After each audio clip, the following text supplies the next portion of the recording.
Olá, pessoal, boa noite. Boa noite a todos vocês, tudo bem? Que saudade de fazer live aqui com vocês, saudade de aparecer aqui ao vivo.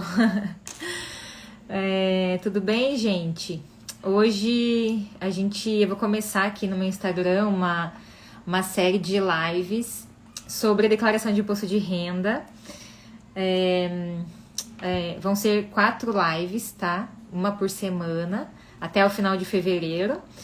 E a ideia é tratar de alguns assuntos que teoricamente eles são mais tranquilos, são mais básicos, mas que a gente ainda vê muitas dúvidas. Então a ideia é que todos nós, seja contadores ou os próprios contribuintes, saibam fazer sua declaração, saibam pelo menos as regras da declaração de 2021.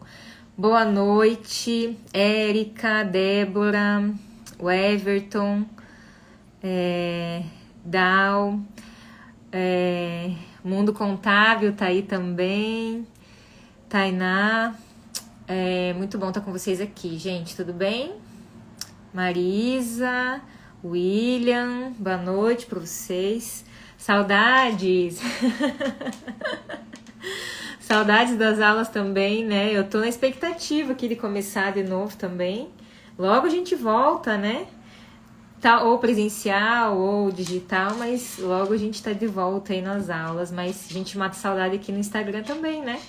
Que bom que a gente tem essa possibilidade de falar por aqui também, gente. Muito bom ter vocês aqui.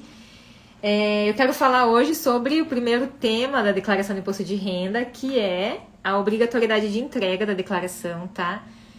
Inclusive, até recebi uma pergunta hoje no direct, eu coloquei ela aqui na live, não respondi, eu falei lá pro meu aluno que eu não ia responder lá, que eu ia responder na live, e deixo vocês fazerem as perguntas de vocês também, como vocês quiserem ir fazendo aí no decorrer da nossa live e aula, tá bom? Fiquem super à vontade para mandar a qualquer momento, né? Dê boa noite aí, Vanessa, Kevin, Aline, Vanessa também, né? Então vamos começar. Bom, gente, primeira coisa, né? Para a declaração de 2021 ainda não saiu uma instrução normativa desse ano, tá? Claro que dificilmente a gente tem alguma alteração de obrigatoriedade da instrução normativa de 2020 para 2021, até porque os valores não mudaram, né? Eu acredito que a Receita Federal não inclua nenhuma nova obrigatoriedade, nenhum contribuinte novo para fazer a declaração, só o que está aqui. E é o que a gente vai falar hoje, né? Quem está obrigado. E eu coloquei alguns questionamentos que não tem claro na lei, que muitas pessoas perguntam, e que em algum momento é obrigado a declarar, em outro momento não é obrigado a declarar. Então, Victor, Beto, a Evelyn, Maíra, Guerron, tudo bem, gente? Então vamos lá. Quem que tá obrigado a fazer declaração? Pergunta que todo mundo faz para nós aí que somos contadores, para os alunos de contabilidade aqui, a galera pergunta bastante. Primeiro, né, quem está obrigado? Contribuinte que tenha recebido rendimento tributável acima de R$ 28.559,70. O que é esse rendimento tributável que a legislação ela menciona? É rendimento de salário, rendimento de aluguel recebido, por exemplo, pensão alimentícia. Então é bem importante a gente prestar bastante atenção nisso, porque eu vejo muita fiscalização de pessoas, de mães, né, que tem ali a guarda do filho, recebe pensão, coloca o filho na declaração e não informa essa pensão na declaração e acaba caindo na malha fina e algumas vezes até recebendo uma multa de ofício por ter sonegado essa informação, né, como se fosse uma sonegação fiscal. Então, pensão é um rendimento tributável e ele deve ser somado para obrigatoriedade da entrega da declaração de imposto de renda. A segunda obrigatoriedade são rendimentos que tenha recebido rendimentos isentos. A gente sempre fala do ano anterior, né? Então, 1º de janeiro de 2020, 31 de dezembro de 2020, que tenha recebido rendimento isento acima de R$40.000. Que rendimento isento? Rendimento de lucros, por exemplo, um sócio. Rendimento de herança, recebi uma herança acima de R$40.000. Doação recebida, seja em bem ou seja em dinheiro, também é um rendimento isento, também vem para declaração ou obrigatoriedade se for acima de R$40.000. A gente tem a terceira obrigatoriedade, quem recebeu rendimento com tributação exclusiva na fonte acima de R$40.000 também. O que é o rendimento exclusivo na fonte? Primeiro é aquele rendimento que quando eu recebo ele já vem líquido do imposto de renda. Muitas vezes eu nem sei qual que é o imposto de renda que foi retido ali naquele momento e eu nunca vou restituir esse valor. Ele não faz parte da soma do cálculo para fins de restituição. Por isso que a gente chama de exclusivo ou definitivo na fonte. Aquele dinheiro é só do fisco e ele vai utilizar para as políticas públicas dele. O que a gente tem de rendimento com tributação exclusiva? Prêmios recebidos de loteria, por exemplo, rendimento com tributação exclusiva. JCP, juros sobre capital próprio, rendimento com tributação exclusiva. Por exemplo, deixa eu lembrar aqui. Que mais que a gente tem? 13º salário é um rendimento com tributação exclusiva na fonte também. Então a gente tem que observar, né, se o contribuinte recebeu um rendimento acima de R$40.000 ou a soma deles, tá obrigado a fazer declaração. IR, que tá na moda agora, né, as pessoas fazerem investimento em aplicações financeiras, né, renda fixa, renda variável. Esses investimentos, esse imposto de renda retido na fonte é um imposto com tributação exclusiva. Tanto é que a gente muitas vezes nem sabe exatamente quanto que foi retido de imposto ali. Quando eu faço eu tenho alguma operação de aplicação financeira, eu tenho o extrato disso, né, o informe de rendimentos para declarar, e eu tenho o valor do rendimento. Acima de R$40.000 a gente considera rendimento com tributação exclusiva na fonte, também me obriga a fazer a declaração. Essas obrigatoriedades que eu estou falando aqui para vocês, eu não preciso somar, não são, tudo isso me obriga, não. Uma única operação dessas, se eu me encaixar em qualquer uma delas, eu já fico obrigado a fazer a declaração de imposto de renda.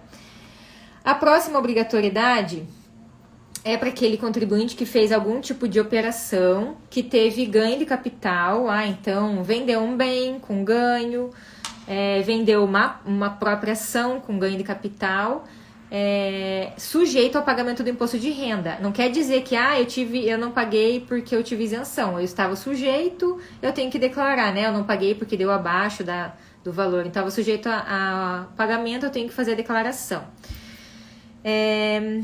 Recebi aquele auxílio do governo que o governo concedeu. Como eu declaro? Legal tua pergunta. Eu não queria falar hoje, eu vou falar bem rapidinho. Por que eu não queria? Porque isso é tema da live da semana que vem. Esse rendimento que você recebeu do governo é legal até você ter perguntado, porque ele é um rendimento isento. Então, esse rendimento isento, provavelmente ele sozinho não vai dar os R$40.000 no ano, mas ele pode somar com outro rendimento. Então, esse rendimento lá do auxílio emergencial, tanto que o governo deu, quanto aquela parcela que algumas empresas acabaram pagando para os seus funcionários como uma parcela indenizatória para não reduzir o salário, tudo isso é um rendimento isento, não tem imposto de renda sobre ele. Como que você vai declarar? Você vai declarar, você vai dentro da declaração, tem um campinho chamado rendimentos isentos ou não tributados.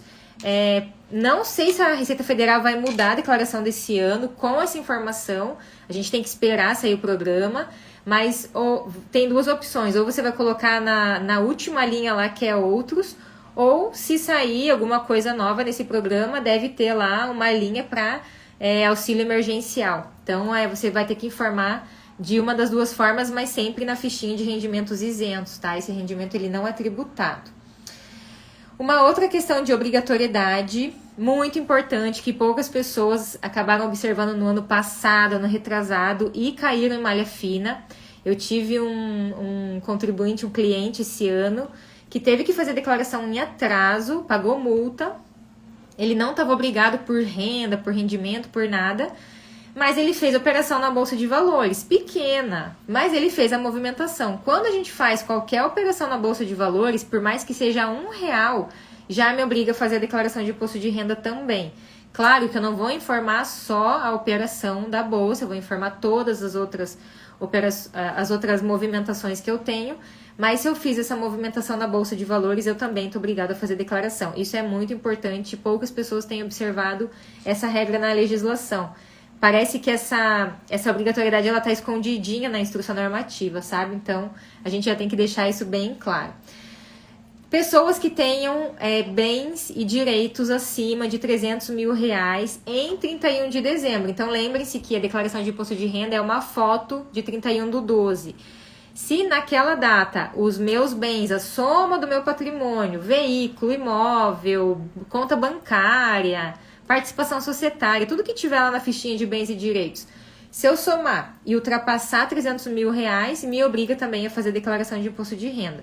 Não significa que eu não tenho que declarar bens abaixo desse valor, tá? Significa que se for acima, me obriga já a fazer a declaração. Contribuintes que passaram a condição de residente e permaneceram nessa condição em 31 de dezembro de 2020 também estão obrigados a fazer a declaração. O que considera um contribuinte residente no Brasil? Considera aquela pessoa que veio para o Brasil, permaneceu aqui por mais de 183 dias, independente de ser estrangeiro ou brasileiro, tá? Então, se eu tava fora lá, fiz a declaração de saída, voltei, passei mais de 183 dias, em 31/12 eu estava residindo aqui no Brasil, me obriga a fazer a declaração pelo fato do retorno. E com relação ao ganho de capital, então, tô obrigado, fiz uma operação com ganho, sujeito ao imposto de renda, me obriga a fazer declaração. Fiz uma operação com ganho de capital e utilizei a isenção dos 180 dias, que eu não pago imposto de renda se eu comprar um outro imóvel dentro de 180 dias. Mesmo que eu não tenha esse imposto de renda para pagar, ou que eu pague ele parcialmente, eu tenho que entregar a declaração também. Uma coisa importante com relação ao ganho de capital, todos os ganhos, seja de bens móveis, sejam de bens imóveis, eles são feitos em duas declarações. A primeira declaração é uma declaração chamada GCAP, que é ganho de capital, do ano que a gente fez, né, então 2020, faz a operação lá, informação, se tiver guia para pagar, o próprio programa vai gerar. E na declaração de ajuste anual eu tenho que exportar essa informação para a declaração. Eu não consigo fazer nada manual dentro da declaração de ajuste anual referente a ganho de capital. Então é bem importante a gente fazer o GCAP antes de fazer a declaração. Bom, então, mais uma obrigatoriedade que eu acabei não falando, com relação à atividade rural.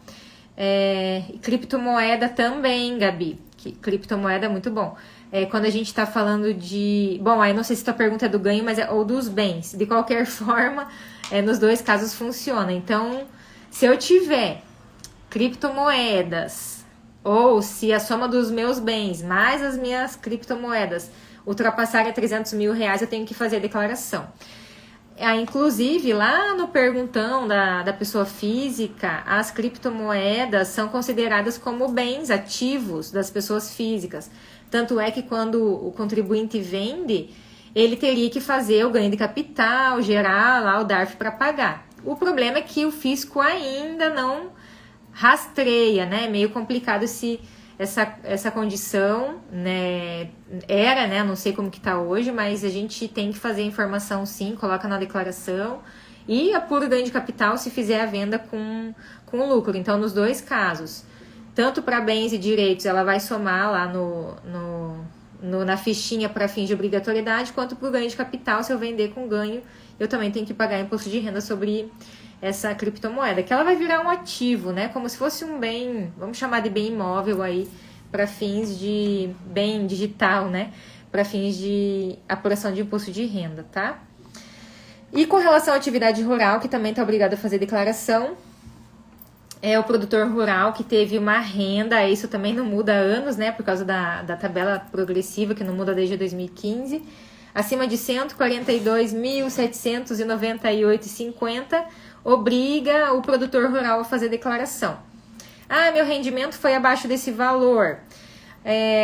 Preciso declarar? Não precisa declarar, se não se encaixa em nenhuma outra condição. Só que se o produtor rural teve um prejuízo na operação dele e ele quer compensar o prejuízo no próximo exercício, que é óbvio que ele vai querer compensar, porque vai pagar menos imposto no ano que vem, ele tem que fazer a declaração também, senão ele não pode compensar esse prejuízo. É importante também pensar no prejuízo, né, das operações de bolsa de valores, né? Se eu tive um prejuízo na bolsa, né, fiz lá uma movimentação e tive prejuízo, tenho que declarar? Sim, porque lembra que eu falei, R$1 de operação, tenho que fazer a declaração. Mas tive prejuízo, muito importante colocar na declaração, porque eu posso aproveitar esse prejuízo nos próximos anos e não tem limite de data, eu posso aproveitar, ele não prescreve, né? É um crédito aí fiscal que ele acaba não prescrevendo, desde que ele venha sempre escriturado na declaração de ajuste.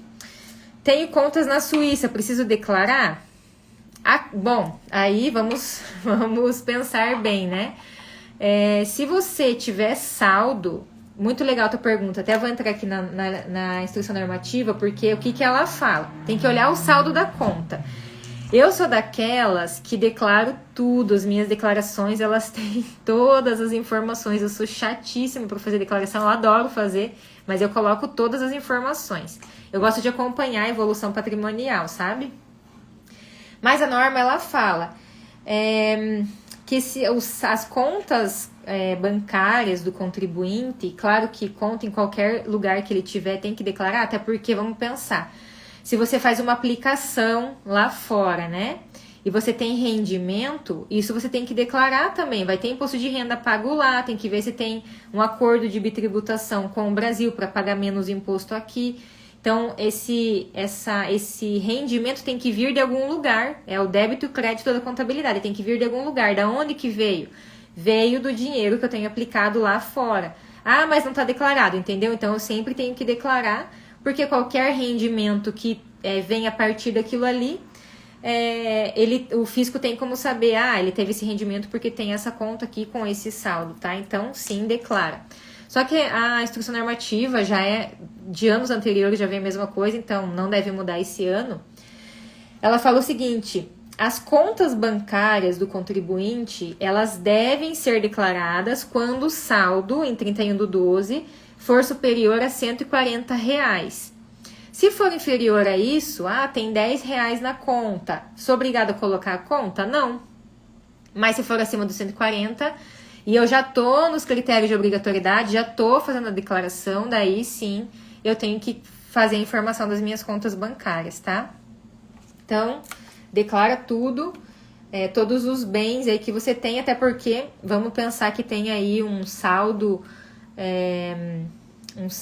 o saldo bancário some com os teus outros bens aqui no Brasil, ultrapassa os R$300 mil, já te obriga a fazer a declaração. Se você não fizer, então você vai, né, já vai cair na malha fina, vai ter problema com o fisco, ter problema em conta bancária. Então, a Receita Federal ela é muito rápida para fins de imposto de renda pessoa física, muito rápida. A fiscalização, ela está sendo tempestiva desde o ano passado, retrasado. Eu faço a declaração, no dia seguinte eu já consigo identificar se tem divergência com o que foi informado pela empresa, pelos médicos, pelas instituições financeiras, eu já consigo identificar isso. A Receita Federal também, né? Então, ela observando qualquer inconsistência, ela já vai te mandar lá uma cartinha pedindo para você comparecer e explicar. Qual que é o problema? Muitas vezes a gente não vai no prazo explicar. Quando não vai no prazo explicar, perde esse momento da explicação e acaba tendo crédito lançado. E a Receita Federal entende que o contribuinte não veio se explicar, então é porque realmente está errado, vou aplicar uma penalidade aqui, imposto de renda devido, mais multa aí de no mínimo 75%, que fica super alto a penalidade para o contribuinte, né? Fora que ele pode ter suas contas bancárias bloqueadas e outros impedimentos aí com problemas da Receita Federal, tá? Então, informe tudo sim. Uma coisa que sempre me perguntam, e acredito que para quem está estudando contabilidade também deve ouvir bastante pergunta. MEI, precisa fazer a declaração de imposto de renda? Eu sou microempreendedor individual, tem que declarar? Então, a resposta é sempre depende, né? A gente vai analisar outras condições. O simples fato da pessoa ter um CNPJ, ser sócio de empresa, independente de ser empresa individual, de ser uma sociedade em si, não nos obriga a fazer a declaração. Antigamente tinha essa obrigatoriedade, isso caiu já há muito tempo. Então, ser sócio de empresa não me obriga a fazer declaração, muito menos ter um MEI. Agora, o MEI pode fazer declaração? Com certeza o MEI pode, porque ajuda ele para financiamento na pessoa física daí, né? A gente tem que lembrar que isso é uma declaração de pessoa física e não de pessoa jurídica. Então, o MEI, ele não está obrigado por ser MEI, mas ele pode declarar. Como declarar a renda do MEI ou o rendimento do MEI? Então, como eu falei para vocês, o MEI é uma pessoa jurídica. A gente precisa separar o que é rendimento da pessoa física e o que é rendimento da pessoa jurídica. Mas o MEI não tem contabilidade. Como que a gente vai fazer isso? Então, eu vou pegar o total do rendimento do microempreendedor individual. Vamos dizer que no ano lá ele ficou com R$80 mil de rendimento. Vamos considerar que ele tem lá um controle, um fluxo de caixa dele e ele sabe que dos R$80 mil de rendimento da pessoa jurídica do MEI, R$20 mil é referente às despesas da empresa. Então, sobra para ele 60 mil. Teoricamente, 60 mil vai direto para a pessoa física como lucro. Mas não é porque ele não tem contabilidade que outras despesas não estariam registradas lá. O que ele tem que fazer então? Pegar esses 60 mil e calcular um percentual, vou chamar de percentual de presunção como a legislação, um percentual de presunção que a gente usa lá no regime do lucro presumido para identificar quanto desse valor é considerado lucro isento. Porque se ele informar 60 mil como isento, ele pode cair na malha fina, porque é um dinheiro que veio da onde, né? Então, ele vai pegar esses 60 mil, vai, por exemplo, vamos dizer que ele seja um prestador de serviço, vai multiplicar por 32%, que vai dar 19.200, 19.400, mais ou menos isso. Esse valor ele vai colocar lá na fichinha de rendimentos isentos como lucro recebido da sua pessoa jurídica, né, o CNPJ da empresa.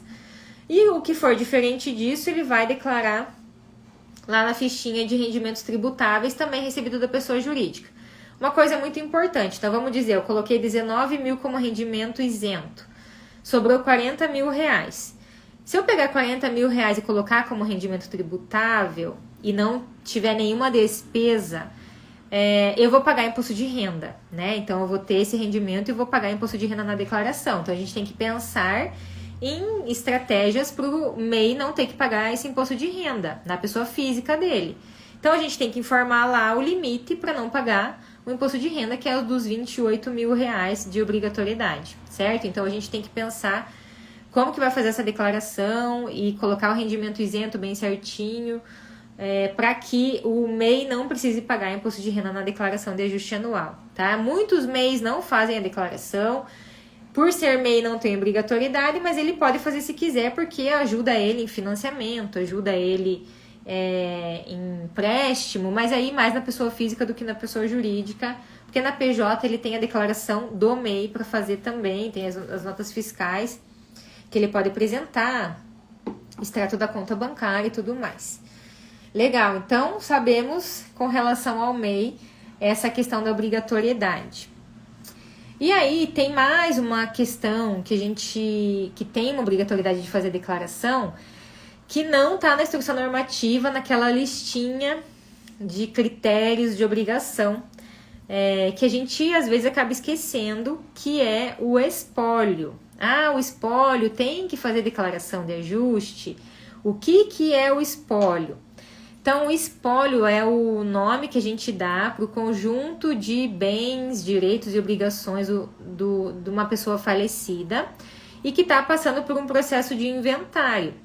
Então, a declaração do espólio existem 3 formatos. Declaração, a primeira, que a gente chama inicial, que é no ano que a pessoa faleceu, a gente abre uma declaração de espólio. Ah, mas o que muda da declaração de ajuste anual? Não muda nada. Quando a gente vai lá em novo, a gente coloca a declaração de ajuste. Mas dentro da declaração, no campinho de ocupação, a função, né, o cargo da pessoa, a gente vai colocar o código 81, que é o código de espólio. E aí aquela declaração já é caracterizada como inicial de espólio. Então a gente tem essa inicial no ano do falecimento, se não tiver saído do inventário. A gente tem uma declaração chamada de intermediária, que ela corresponde ao ano seguinte ou aos anos seguintes do falecimento, que ainda não saiu o processo de inventário, e no fim a declaração final de espólio, que é a declaração correspondente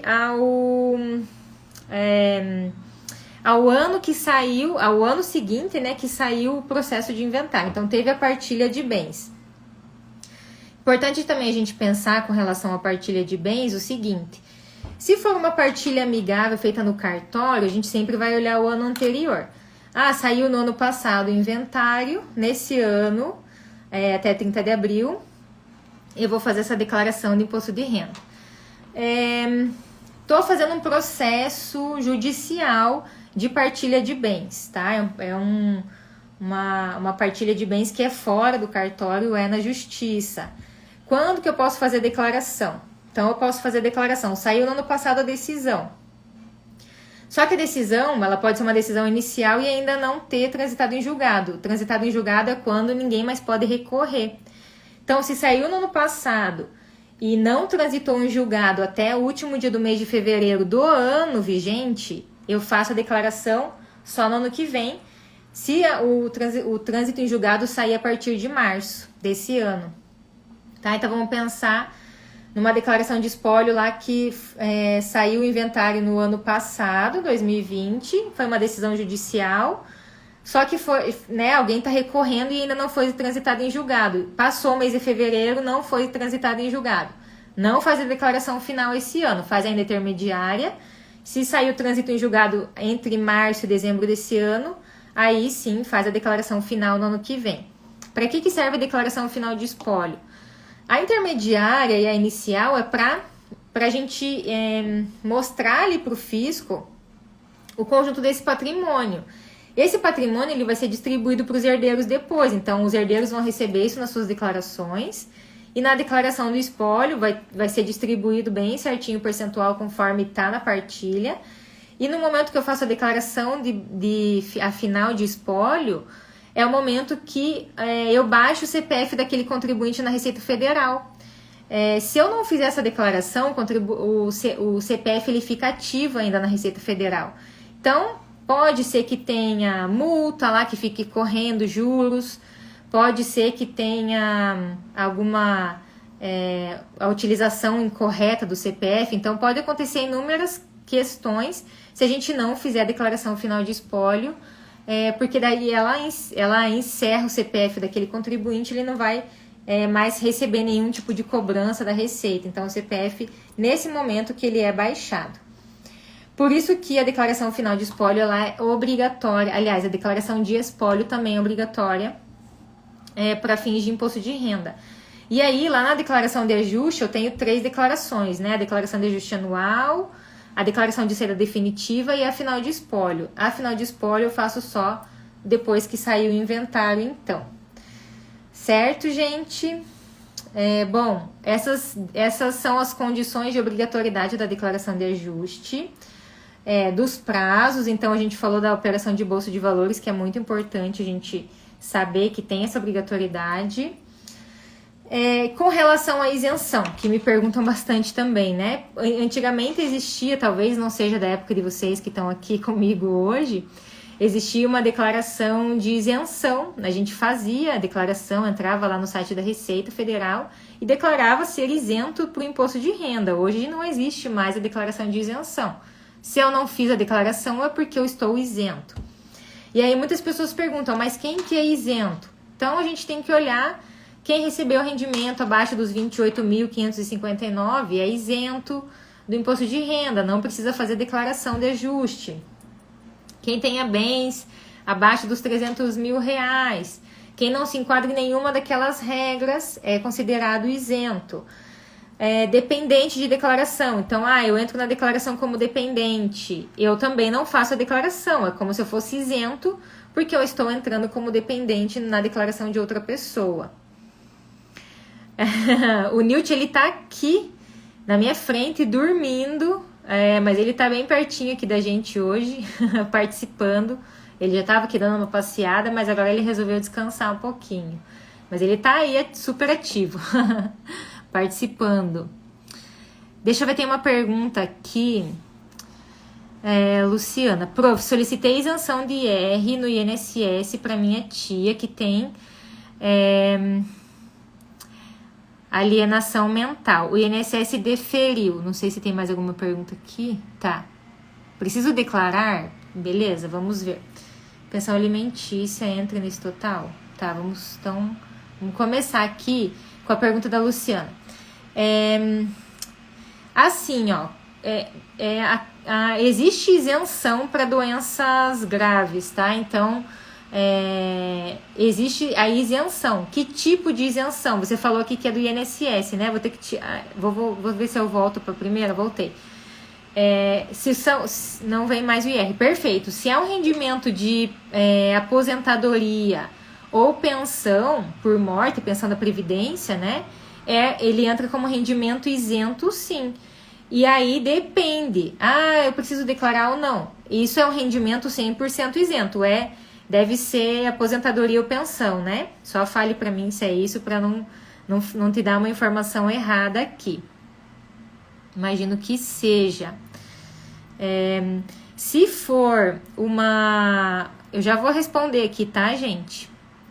Se for rendimento, aposentadoria por invalidez, tá? Então, o rendimento de aposentadoria por invalidez de pessoa com doença grave, ele é considerado rendimento isento. Diferente, por exemplo, de salário com doença grave, que não é isento. Então, só é isento aposentadoria ou pensão. Vamos ver se a tua tia está obrigada a declarar. Se esse valor total que ela recebeu no ano passado for menor que 40 mil reais, ela não precisa declarar. Do ano, tá? Lembra que quem recebeu rendimento isento acima de 40 mil está obrigado a fazer declaração. Então, nesse caso, essa aposentadoria entra naquele rendimento isento, tá bom? É bem boa essa tua pergunta e bem importante você observar o valor total que ela recebeu. Não sei quanto que recebeu. Você vai poder entrar lá no meu INSS, colocar o número do benefício dela. Eu acho que ainda não saiu, tá? É só depois em março, né, que a gente vai ter acesso. Você vai conseguir baixar o informe de rendimentos e vai saber se o valor total ultrapassou os 40 mil, para saber se ela está obrigada ou não a fazer declaração. Pensão alimentícia entra nesse total de rendimentos. Tanise, do que a gente estava falando nessa hora? Rendimentos tributáveis entra. Pensão alimentícia é rendimento tributável, certo? Então, ele entra na obrigação dos 28.559 para fins de obrigatoriedade. Então, se eu tenho lá uma renda e tenho mais alguma pensão, ele vai somar tudo para me obrigar a fazer a declaração. Agora, eu tenho um dependente, meu dependente recebeu 20 mil de pensão no ano passado. A minha renda é de 25 mil. Eu não preciso declarar nem ele. Eu quero fazer a declaração e colocar ele como dependente. Daí soma as duas rendas e aí eu vou pagar imposto de renda provavelmente, né? Então, a gente sempre tem que pensar se o dependente vale a pena. Qualquer rendimento de pensão que ele receba vai ser um rendimento tributável.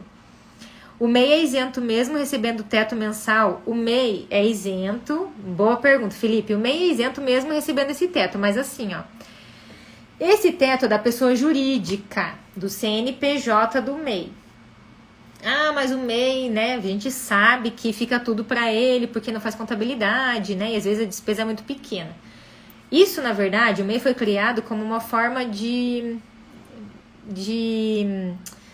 ter uma certa fiscalização dos rendimentos, ter uma arrecadação para o fisco, porque eram pessoas que estavam na informalidade e o fisco não tinha arrecadação, então o que o fisco viu uma possibilidade de ter arrecadação de INSS, tá? Não é para fiscalizar a pessoa física, é só para ele arrecadar os R$50 por mês lá que ele tem que pagar. Então, sim, continua isento, Felipe, e esse rendimento é da pessoa jurídica. Para a pessoa física, a gente sempre tem que fazer aquele cálculozinho. É legal fazer, e aí você pode fazer a declaração dele de ajuste, mas não é 6 mil a renda da pessoa física. É 6 mil, pense numa contabilidade. 6 mil menos as despesas tem o lucro. Desse valor que sobrou, a gente ainda vai aplicar a presunção para saber qual é o valor de fato de lucro que ele vai ter, e aí colocar na declaração de ajuste como rendimento isento, tá bom? Então, o rendimento dos 6 mil aqui é da pessoa jurídica, beleza? Boa tua pergunta. O Felipe mandou aqui também, acho que apareceu, tá? Deu para entender, Felipe? Qualquer coisa você já responde aqui para mim que a gente tira mais dúvidas se restarem alguma ainda. A gente estava falando, eu queria falar para vocês sobre o rendimento isento, e a gente estava falando sobre o rendimento de aposentado, né? De aposentadoria por invalidez, que a Luciana colocou aqui pra gente. Mas tem uma outra parcela isenta de aposentadoria, que são dos aposentados com mais de 65 anos. Que uma parte do rendimento é isento e uma parte do rendimento é tributável. O isento não vai passar de 24 mil no ano, não vai chegar a 40 mil, porque o rendimento isento é a primeira faixa de isenção. Então, se o pensionista lá, o aposentado, recebe R$3.000, por exemplo, 1.900 é rendimento isento, que é a base da tabela progressiva. O que ultrapassar isso sempre vai ser rendimento tributável. Então, a gente tem que observar esses dois rendimentos para também fazer a informação na declaração lá no campo correto, tá? Legal, Felipe. E isso também bastante gente tem dúvida, mas ainda bem que os informes de rendimentos eles vêm bem detalhadinho, dá para o contribuinte colocar certinho lá. Então, a aposentadoria acima de 65 anos não é 100% isento, tem uma parcela isenta, que é o limite lá. Eu até vou fazer a conta aqui, dá 1.903 vezes 13, que é mais o 13º, dá 24.700 e alguma coisa de rendimento isento. O que ultrapassar disso é rendimento tributável. E aí tem que colocar nos campos separados lá na declaração. Legal? Deixa eu ver se passou alguma coisa aqui. Tudo bem, gente? Que eu não tinha visto. Bacana. Pensão alimentícia, falei já. Tá. Não estou obrigada a fazer declaração de ajuste anual. Não tem obrigatoriedade porque não me encaixei em nada. Posso fazer? Pode fazer, sempre. Todo mundo pode fazer. Algumas pessoas são obrigadas, mas todo mundo pode fazer. Quando que eu vou fazer? Quando eu quiser declarar renda para financiar, para fazer um empréstimo, ou quando eu quiser restituir. Mas eu não atingi o teto, como que eu vou ter imposto a restituir? Eu, por exemplo, vamos dizer que eu recebi R$28.000 no ano passado. E um determinado mês eu tive, além do meu salário, hora extra. E naquele mês eu tive retenção de imposto de renda, porque deu acima da tabela progressiva, mas no final do ano, na soma do ano inteiro, não me obriga a fazer declaração. Só que eu tive imposto retido. Não vou fazer declaração? Claro que vou e vou restituir. Então, sempre que eu tiver imposto retido e não me encaixar na obrigatoriedade lá da renda, eu sempre, certamente, eu vou restituir. Então, a minha sugestão é, claro, fazer a declaração para você restituir. Então, eu não estou obrigado, mas eu faço para poder restituir o imposto de renda. A Luciana, então, no informe virá como rendimento isento no caso da minha tia. Sim, no informe de rendimentos ele vai aparecer como rendimento isento, com toda certeza, tá bom? Ainda mais que você já nem tá tendo a retenção, né? Então o INSS ele já catou a tua solicitação com o atestado, ele já parou de fazer a retenção.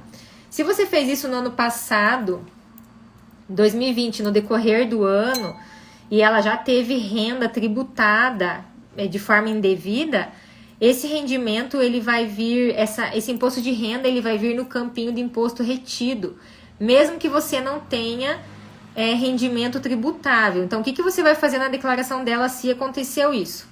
Ao abrir a declaração, rendimento isento, vai colocar o valor total. Na ficha de rendimentos tributáveis recebidos de pessoa jurídica, você vai abrir, no campo de rendimento você vai deixar zerado, igual vai aparecer no teu informe de rendimentos, e no campinho onde aparece imposto de renda retido na fonte, você vai informar o valor do imposto de renda retido, que daí ela vai restituir tudo, tá bom? Então, se aconteceu isso no decorrer do ano passado, ela vai ter imposto de renda para restituir. Legal? Beleza. Mais uma pergunta da Vanessa. Prof, tive movimentação bancária superior a 10 mil reais, bem maior que meu salário de estagiário. Muito boa a sua pergunta. Então, vamos lá. Uma coisa bem importante para a gente falar na declaração. Não sei por que teve essa movimentação mais alta, mas vamos dizer que você estava guardando alguma coisa lá, ou você emprestou tua conta para alguém, né, que a gente faz isso. Mas assim, como que funciona?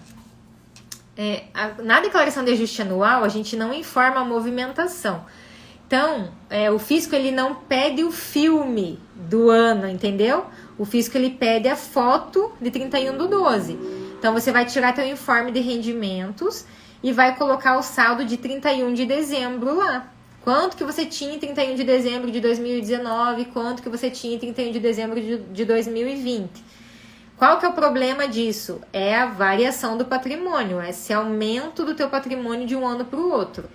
Se em um ano você tinha 0, no ano seguinte você tem 50 mil, mas você recebeu no ano 30 mil, vamos dizer assim, bruto, o fisco vai querer saber de onde que veio esse valor para você ter acumulado em um ano um patrimônio maior que a tua renda. Então é importante pensar nisso, tá? Mas se você teve só a movimentação, mas 31/12, a tua conta lá tá normal, né? Conforme a tua renda, não tem do que você se preocupar, tá bom? Não tem nenhum problema com relação a isso.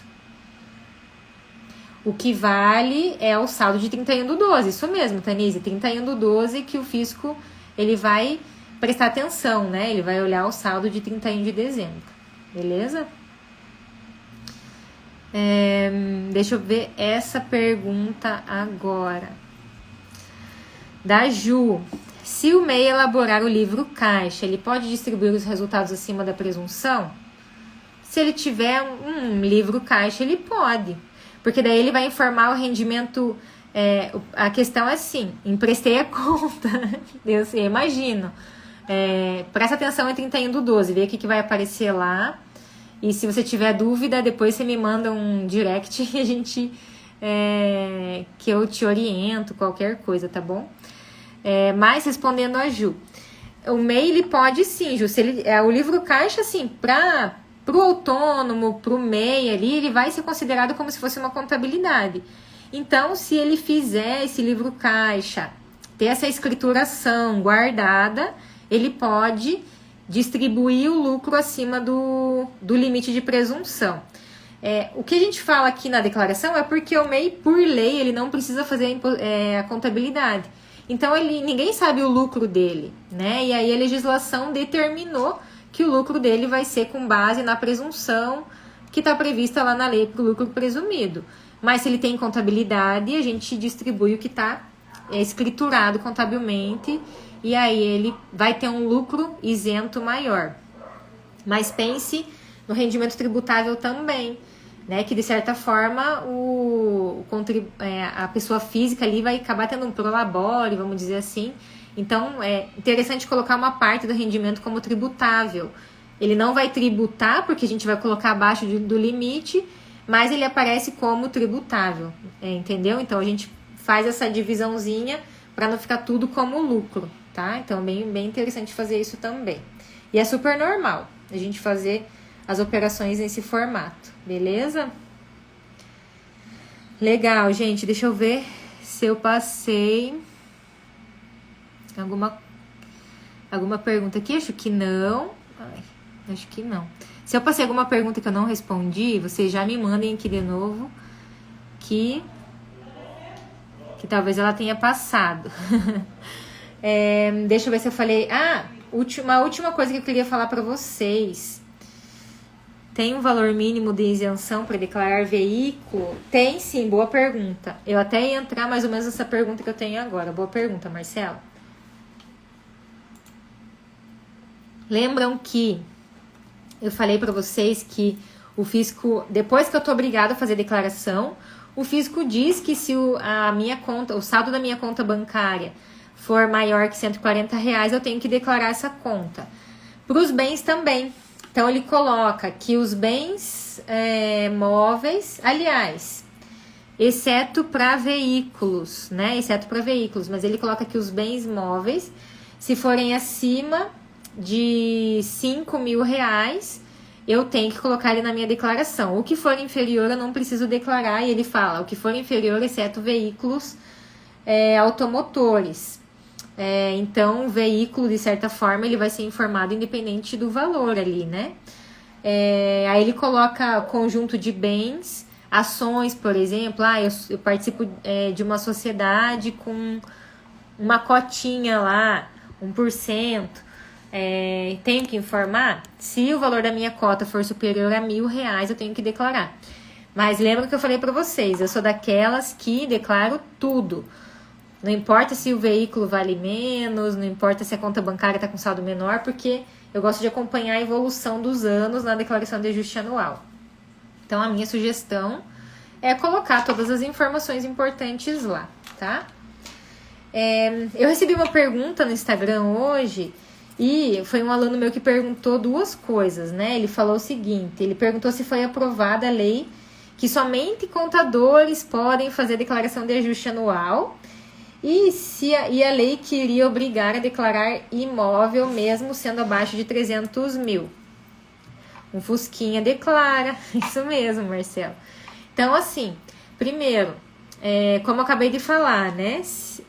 A questão dos R$300.000 é uma condição de me obrigar a fazer declaração. Então, eu tenho bens, né? A soma dos meus bens é maior que 300 mil, isso me obriga a fazer a declaração. Agora, eu estou obrigado a fazer a declaração pela renda, por exemplo. Meu bem não passa de R$10.000. Então, meu imóvel não passa de 50 mil, vamos pensar assim, né? Eu tenho que declarar esse imóvel? Tenho, porque aí ele entra na regra também dos R$5.000, tá? Então, eu tenho que declarar independente do valor ser menor que 300 mil quando eu já estou obrigado a fazer a declaração, entenderam? Então, o 300 mil ele serve para me obrigar. Já estou obrigado, eu entro nas regrinhas lá dos R$140, dos R$5.000, dos R$1.000, beleza? E ele perguntou também, até eu queria saber a opinião de vocês aqui que estão me vendo, sobre a questão da declaração poder ser feita somente por contadores. Não existe isso na legislação. Eu até um tempo atrás, eu acho que foi no meio do ano passado, no final do ano passado, vi alguns comentários aí nas redes sociais, nada formal, nada que seja de legislação, na verdade pleiteando a questão de que só o contador pudesse fazer declaração. Muitos fazem, Marcelo, muitos usam o limite de isenção mesmo quando ele faz a declaração para os bens lá, né? Acho que você está falando. E aí os bens a gente declara quando eu já estou obrigado, eu tenho que fazer a informação dos meus bens, sim. Com relação ao contador, gente, ser obrigado a fazer a declaração. Quero saber a opinião de vocês, né? Acho que dá tempo de vocês me darem aí. Se existir algum momento, alguma norma que obrigue que permita que só contadores façam declaração de ajuste anual, isso vai impactar em nós, contadores, termos que assinar a declaração como uma escrituração contábil, como a gente assina o balanço de uma empresa. Isso impacta em responsabilidade das informações. Eu gosto sempre de lembrar, a declaração de imposto de renda é do contribuinte, não é do contador. O contador, ele é uma ferramenta que ele pode ser utilizado, pode ser contratado para fazer declaração, porque ele entende um pouco mais, estudou ali as regras de tributação. As declarações mais complexas exigem uma certa especialidade e ele pode ser contratado para fazer, mas ele não se responsabiliza por aquela informação, ele não assina nada daquilo. A informação que ele colocar lá vai ser exclusivamente com base nos documentos recebidos, então a gente acaba não tendo essa responsabilidade. A partir do momento que existir uma lei que obrigue, que diga que só o contador pode fazer, vai ser muita responsabilidade para o contador. E o contador tem a total responsabilidade solidária, né, pela legislação. E aí pode ser que não seja tão vantajoso. Então, eu não concordo muito com essa informação. Eu acredito que isso não vai existir, porque a declaração é da pessoa física, do próprio contribuinte, né? Então, ele que acaba sendo responsável. Não pode, na verdade, não pode, né, Marcelo? Não deve. O Suede, sou estudante de contabilidade, acredito que essa proposta é ridícula. É mais um custo obrigatório para o cidadão. Na verdade, assim, eu sempre defendo, quem me segue aí há anos, né, que eu sempre falo de imposto de renda na faculdade, inclusive, sempre falo, né, que é importante a gente cuidar da nossa declaração, porque a gente pode controlar o nosso patrimônio, pensar num planejamento pro próximo ano. Então, normalmente fazendo a declaração que a gente tem essa perspectiva aí para o próximo exercício, vantagens tributárias, planejamento e tudo mais, né? Então, a gente não existe a condição de só o contador fazer a declaração de ajuste anual. Legal, gente? Bom, então, hoje falamos de obrigatoriedade. Quero super agradecer a todos vocês que participaram comigo aqui hoje, mandaram suas perguntas. Vou salvar essa live. E aí a gente tem mais 4. Uma por semana, tá? Na semana que vem a gente vai falar sobre a declaração de rendimento, das rendas, né? Dos rendimentos, como declarar. E aí a gente vai entrar nas questões dos valores recebidos no ano passado, sobre, por exemplo, rescisão, sobre que muitos tiveram, né? O FGTS, a multa, os rendimentos recebidos do governo. Tudo isso vai entrar na nossa live da semana que vem. A assessoria é muito útil, né? Pois parece fácil. Sim, Tanise, na verdade, tem algumas declarações que são super fáceis, a gente sabe. Tá bom, eu espero. Mas tem muitas declarações que são bem difíceis e que realmente precisam da ajuda de um especialista. Eu não digo que não deve nos contratar. Eu digo que é importante que a responsabilidade seja do contribuinte, né? Não passa essa responsabilidade para a figura do contador. Muitos detalhes. Obrigada, Poli, minha irmã. Tá bom, mana. Muito obrigada. Amou o batom. Então, beleza. Na semana que vem a gente vai falar sobre declaração de rendimentos, como declarar. Na outra semana, na terceira semana de fevereiro, a gente vai falar sobre as despesas dedutíveis, o que pode deduzir. A gente vai falar sobre doações, que é bem legal, porque poucas pessoas acabam utilizando esse incentivo fiscal. E na última, a gente vai falar sobre declaração de bens, como que eles devem ser declarados, porque muita gente pergunta bastante sobre isso. Bens financiados, dados em garantia ou não, né, com dívida aí, como que a gente, até o empréstimo, como que a gente deve declarar tudo isso. Legal, Felipe, obrigada a vocês todos por estarem aqui. Também tava, Tanise, é bom, né? É bom voltar. E semana que vem nos vemos de novo. Aviso vocês aqui no Instagram quando que a gente vai fazer nossa live.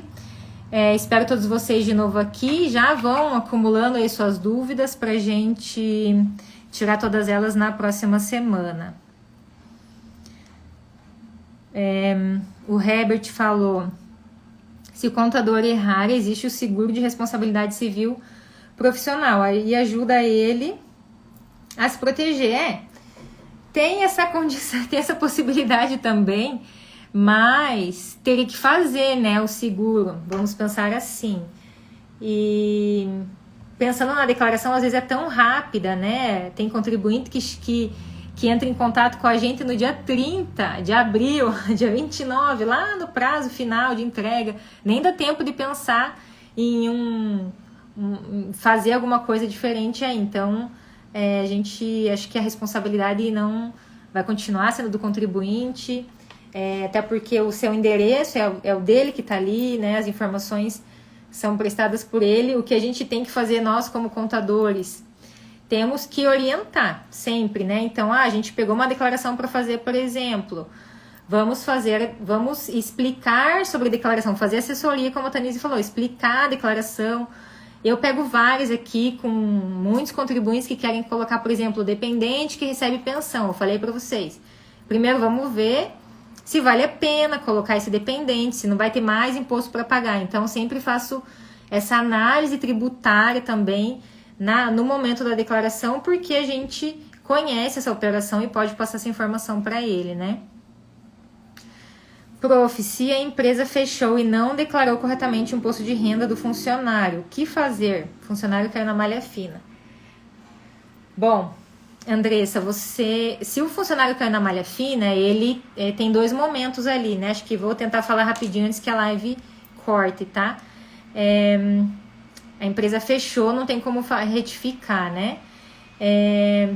Poderia tentar entrar em contato com o contador para ver se dá para fazer alguma coisa, mas se fez a declaração de encerramento, não tem como retificar. Mas ele vai ter que ir na Receita Federal e levar o seu informe de rendimentos. Olha, não sei de que forma ele errou, né? Ele foi lá, informou uma coisa, a empresa informou diferente, está dando divergência. Então, ele vai ter que levar o informe de rendimentos, que deve estar errado, e os olerites, né? Pega todos os olerites, leva lá na Receita Federal, quando ele for chamado para explicação, porque aí ele pode justificar a diferença e a Receita Federal vai ter que ir atrás da figura do sócio daí para poder ajustar essa declaração do funcionário, tá? Não tem o que fazer, vai ter que ir na Receita Federal. Ou tentar entrar em contato com o contador, que de repente poderia ajudar, mas eu não tenho certeza se tiver aquela declaração de encerramento, já fez DIRF de encerramento, os SPEDs, não dá mais para ele retomar, porque o CNPJ já está baixado, né? Muitas vezes o contribuinte não lembra de tudo que fez, e passar essa responsabilidade para o contador é meio injusto, é verdade. É bastante. Por isso que sempre que eu faço, eu vou falar rápido que o Instagram já tá me mandando embora aqui, tá, gente? Eu faço sempre uma lista de documentos, como se fosse um pedido ali com todos os documentos possíveis que podem ter acontecido de operação com esse contribuinte e mando para ele, para eu fazer a tua declaração eu preciso disso aqui. E aí ele vai ver o que não se aplicar, ele não vai me mandar, mas pelo menos ele sabe que tem aquelas informações ali que são necessárias para colocar na declaração, e aí ele vai mandar tudo que ele, né, tiver acesso do que ele lembrar. E é sempre bom também, né, mandar esse documento para ele, porque senão a gente na hora de fazer a declaração, puxa vida, falta isso, daí começa a pedir, daí a declaração nunca finaliza, a gente fica ali na declaração um tempão e ela não finaliza. Então eu gosto de fazer isso, porque coloco todas as possibilidades e a gente acaba recebendo tudo antes de terminar. Dá para apresentar os documentos de malha fina pelo e-processo? Concluído. Ai, gente, vai acabar. Dá para passar sim, eu acho que dá. O sisteminha direto lá no site da Receita Federal, dentro do ECAC tem que buscar informação, depois me manda um direct que eu te ajudo, tá? Tem como mandar de forma online sim, tá bom, gente? Beijos para vocês, até semana que vem. Tchau, tchau.